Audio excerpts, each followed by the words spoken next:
Home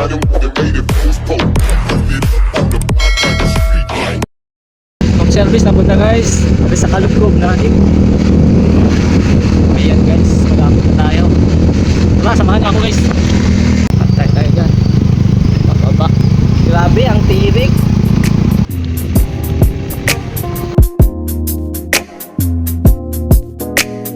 Magandang araw sa ating lahat. Panibagong araw, panibagong gawain na naman mga ka-e-bike.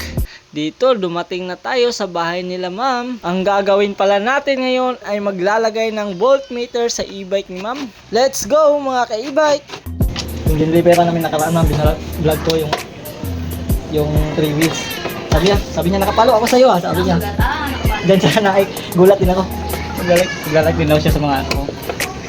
Kasi parang nag-stock siya sa sa Kurumaki e-bike. Oo, tapos nakita niya doon na dinatag ko. Yun, nag-follow na siya. Dami rin po. Bago pa yung... Opo nga. Yun nga po. Oo. Yun nga maganda kasi parang informative naman yung parang pag hindi nila alam, ay matutunan sila. Mahilig mag-DIY.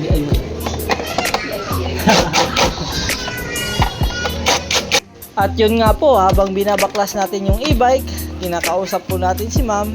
Big shout out po kay Ma'am Lira. Pagkatapos po nating mabaklas, ay lagyan na po natin ng butas po yung pinaka cover. Para sa ganun po, doon po natin papadaanin yung wire ng voltmeter. Ilang percent ng battery niyo po. Yun kasi accurate talaga po yung dyan battery. Yan, papadikit natin yung dyan. Hindi pa mabasa ako. Opo, kasi nun to, yung water. Tara guys, panoorin nyo kung paano ko kinabit. Natin i-connect yung negative niya guys sa ilaw or sa sa fan. Diyan po yung negative niya at yung positive naman niya doon po sa pinaka-positive ng susian. Ito yung susian. Tapos pag inon mo yan naka-off yan. Pag inon mo, naka-on din yung voltmeter. Yan, 75% po yung voltage ng battery ni ma'am. Tapos pag pinatay yung unit, papatay din yung voltmeter. Tapos dito sa positive ng susian, tapos negative ng fan. At yun nga po, natapos na natin na wiringan. At ayusin lang po natin pag electrical tape para sa ganun po hindi po mabasa at hindi mag-grounded.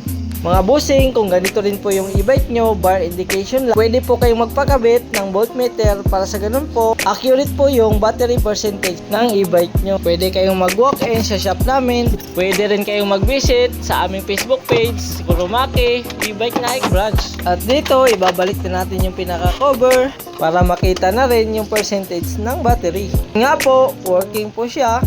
At pagkatapos, test drive na yan. At dito nga po, sinabihan ko si ma'am nga okay na to. Na maalam para ako kay ma'am na pwede isali ko to sa vlog. Kaya go na. Okay lang daw, basta maganda siya. Okay, sa vlog na. Paano to? Ayun po ma'am, ano na lang yan? Kailan ka ba ba? Siguro mga ma'am.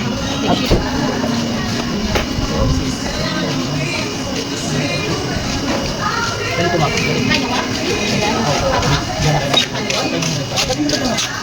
Ikaw nag-ano nga?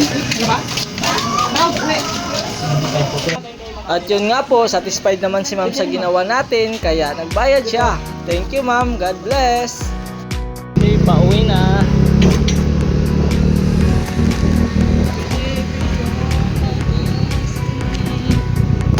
At yun nga, napakanta pa ng Baby You're My Destiny. At may magandang spot dito guys, na napicturean ko. Ayun.